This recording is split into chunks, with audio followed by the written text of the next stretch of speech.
अस्सलाम वालेकुम जी दोस्तों, कैसे हैं? उम्मीद करता हूँ खैरियत से होंगे। अच्छा, आप मूंगी का मिसा कह रहे थे, तो मिसा निकल चुका है जी। मौसम आज साफ़ था, तो आज हम इसको इकट्ठा कर रहे हैं जी।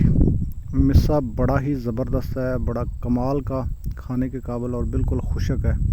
अभी इसको हम लोड कर रहे हैं। लोड करने के बाद हम इसको एक जगह पे इकट्ठा करेंगे और उसके बाद जिन जिन की डिमांड है ना जी, सोना है। देखें, चेक करें ज़रा, कितना ज़बरदस्त है।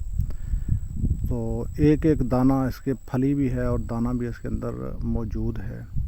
तो जो इसके ऊपर पूरी कास्ट आई है ना जी, अगर मन के हिसाब से देखें तो हमने इसका वज़न वगैरह करके सारा जो पैमाइश हमने निकाली है, तो ये तकरीबन 700 रुपये मन पड़ेगा। एक मन का 700। तो जिसका अभी आर्डर है वो बता दे कितना कितना आपको चाहिए, तो वो इंशाल्लाह फिर